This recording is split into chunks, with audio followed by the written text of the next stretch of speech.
Today, I decided to show you a battle which is not very normal, let's put it that way, because we're featuring BZ-176, the new kid on the block, which has had quite an impact, or has made quite a big dent into the matchmaking, because, well, let's be completely honest over here, because it is bloody strong tank and it is extremely annoying vehicle to play against, especially when you are playing in a lower tier tank, like in a tier 6 vehicle or in a tier 7 vehicle, and you see BZ-176.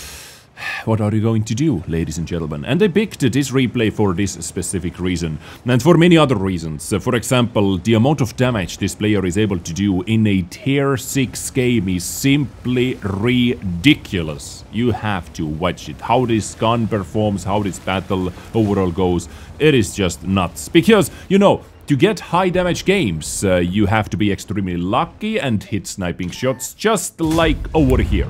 Into a moving target as well, by the way. Just like over here, 703 damage done. But dealing a lot of damage in this type of matchmaking is not easy, because you simply do not have a lot of HP on the battlefield, and usually in lower tier battles vehicles die faster as well, and so on, so on. You know, the snowball effect. But in this battle this is very different, and I also wanted to feature this battle because I recently started playing with some tier 6, some tier 7 vehicles, doing the marking challenges and whatnot, and I have seen so many BZ-176s against me, and guys, let me just tell you, it is the least fun I have had seeing this tank, because I don't freaking know, is this guy going to simply one-shot me right there, right then, or am I lucky enough to continue playing this game?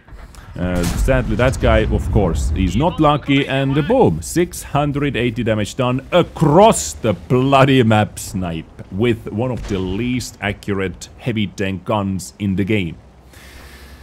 BZ-176, oi. So, what does it have? Why is it annoying to play against, for example? Well, because of its massive alpha damage, that's the first reason. 796 damage done into a tier 7 tank destroyer. Almost one-shotted. That guy is very easily one-shottable, just needs a tiny high roll and it is done. So it is a heavy tank with uncharacteristically high alpha damage, 800 alpha, 225 penetration, which is good in most situations, and especially it is good for commander hatches, just like that. 833 damage, quick shot into the IS-6's commander hatch. Any questions? Didn't think so. But maybe you do not remember that, or maybe you do. Like couple days before this tank was actually released, it had a bit different firepower, it had a bit different ammunitions. It didn't have AP, it actually had 2 high explosive rounds, and before the rework, quick rework before release, it actually had standard round as HE with 75 pen and 1050 alpha. Yes, 1050 alpha, 75 pen. Would you rather have seen that version or this version? I don't know, like, maybe it didn't make any difference because the premium high explosive is the high explosive this tank has. The AP round was just switched out. The AP has 650 and 208 penetration. Chrysler is coming in, and of course, thank you for making absolutely massive behemoth mistake, revealing this side to BZ-176. Maybe like nice outline bug over here. Maybe this Chrysler saw BZ for the first time ever and didn't know that this tank can actually hit 903 damage with a single bloody shot. But oh wait, it has a reload, guys. It has a reload, you know, long reload. When you are able to destroy this tank easily, right? No, minus 10 degrees of depression, hull down action, very good armoring, very annoying tank to deal with in hull down positions and sometimes in flat grounds as well, because you have to hit the lower plate with your standard shots. But if you are playing with lower tier tanks, so well, adapt, guys, flank it, right? Out in the open, flank it, why not? Because this is the only thing you can do over here. SU-100. You think you're getting away? Yeah, well, you are getting away actually, but take that 441 damage in the face. Half-aimed shot, by the way. Yeah, and just to top it all off, guys, it has very poor mobility without the jet booster mode, right? But the jet booster mode has 4 charges, which helps you, I would say, just enough to make 949. Some tier 8 vehicles have to shoot 5 times to deal the same amount of damage. And now this tank, by the way, is vulnerable. Now go kill it while it is reloading. Oh wait, it's already done reloading. Never mind. Let's try again. Let's take another shot and maybe we have a chance. But wait for it. Wait for it. BZ is coming. Boom.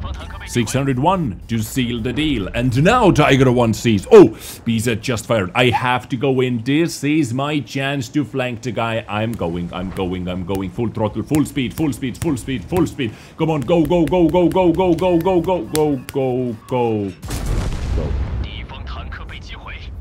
Yeah, back to the garage. You go. This is where you are going. 754 was the 54. Oh no, it was 758 actually. And the Tiger 1 has been destroyed as well. But, you know, I was saying bad mobility, but the jet booster feature, right? Bad mobility, but the jet booster feature helps it just enough, I would say, for the mobility, because early in the game you're able to use it like 1 or 2 charges to get into the early positions, to take early aggressive positions, and you can actually do that faster thanks to the jet booster feature than most of the other same tier heavy tanks. So you are taking key positions fast early in the game. And then, let's say you use 2 charges, then you have a couple more charges to do stuff like this, to get out of the sight, to just reposition extremely fast. And this was actually, I have to give credit where credit is due, very nice use of the jet booster charge. Like you saw early in the game as well, when Achilles was shooting, when the player was peeking up on the hill and Achilles and a couple other tanks started shooting from the south, used the jet booster to get out of the sight and to get behind the cover very fast. And this is, you know, perfect time where you can use this jet booster, and now your bad mobility suddenly is not very bad. Because on other heavy tanks without the jet booster feature, if you have a bad mobility... Oh, that was a massive low roll, guys. 643. Massive low roll. But on other heavies, if you have a bad mobility, you straight out have a bad mobility. And if someone is shooting at you, you just have to hope you do not get dragged out in the open and you have to crawl behind the cover. But over here, you can fly. You can boost yourself behind the cover. So, all those things combined, good armor, minus 10 degrees of gun depression, jet booster feature, and of course high alpha damage, makes this tank one of the most annoying tanks to play against, to see in the matchmaking, especially when you are playing in a lower tier tank. Like I said, I have the first seat experience playing against this tank lately when I'm playing with some tier 6 and tier 7 tanks. Now, it is, you know, it is not like... it is not the first high alpha damage tank in the game. You know, we have massive alpha damage tanks in the game like FE45, which is able to one-shot tier 10s even, right? But it is not like the other high alpha damage tanks. Because, yes, FE45 can one-shot you, but FE45 doesn't have any armor. You know that, like 95% of the times, FE45 is not going to be aggressive, and you can somewhat take that into account. You can somewhat play around it, right? You know that FE45 most likely is camping somewhere in the base, is waiting you behind a corner, you know, whatever. It is not the frontline warrior dishing out 1750 damage every single shot and then sits hull down where nobody is able to penetrate it. But this tank can do that. 800 alpha and can do that. It can actually roll up to 1000 per pop, and I have had one max roll and it was just bellissimo. It was so beautiful, guys. Because from a medium range, I was able to... It happened live on the stream, by the way. From a medium range, I was able to snipe other BZ-176's commander hatch, and they did hit a max 1000 roll. It was just... Oof, it brings me chills to even think about that now. But look at this battle, guys. 9,907 damage down so far. in a tier 6 game. This is not normal. This should not be normal. Yes, all the stars are aligned. You know, for high damage games, what you need, guys? You need bad enemy team, but slightly worse ally team. So you need to be farming, you need to be in the farming position. And of course you need a tank as well, which is able to do that. But enemy team had so many tanks left with 700 or 800 hit points while they tried to deal with BZ-176. And this is the only tank that is able to one-shot all those guys. Any other heavy tank, doesn't matter how good or bad this heavy tank is, right? Any other heavy tank cannot dish out so much damage per pop so consistently and penetrate, you know, all the high alpha damage. Yes, we have some turp guns, but for that you need to be very lucky to hit the side, hit the rear, because you usually do not have that penetration.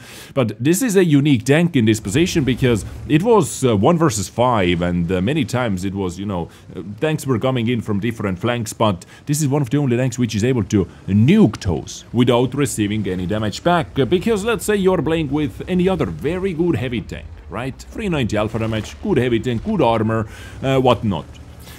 You are able to destroy, most likely you are able to destroy lower tier tanks like the player did in this, but you are not able to one-shot those. And while you take one of your shots, most likely they are able to put 1 or 2 shots back into you as well. And in that case, the player would have been dead already, you know, under 200 hit points left. What saved the player in this battle is that high nuking power. Like, you know, Tiger 1 got destroyed, over 700 hit points left, but boom, one-shotted. And the other Tiger 1 got 2-shotted, basically, after dealing only 1 shot into BZ.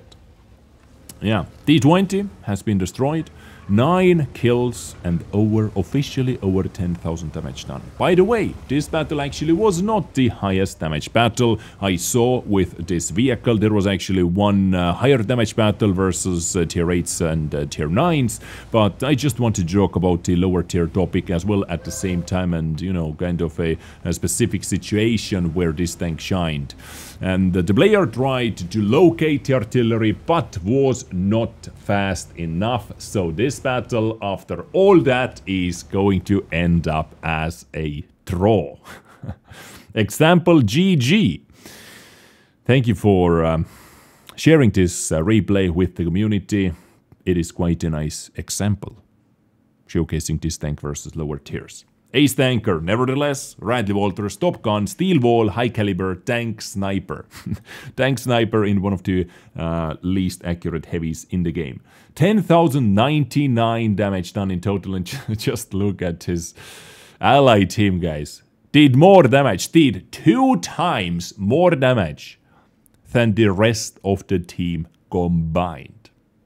On the enemy side, of course, BZ was the top damage dealer, together with Super Brushing. The enemy team actually, you know, was holding up quite nicely, but it is just tough to deal with BZ-176, and artillery secured the draw. Yes, 19 shots fired, 18 hits and 17 penetrations. The only penetration, or the only shot what didn't penetrate, was the SU-100 shot, which was half-aimed snap into backing up SU-100Y. And together with all the boosters, Christmas event, atmosphere, whatnot, still a lot of credits profit. Ladies and gentlemen, that was my today's video featuring BZ-176. What do you think about this vehicle after it has been in the game for roughly 2 weeks? Hate it, love it, don't care about it, neutral, make hay neutral, you know. What is your take on it? Thank you so much for tuning in. Thank you for your time. I get you next time with something else. Much love. Stay beautiful, stay sexy, stay naked, take care, and bye.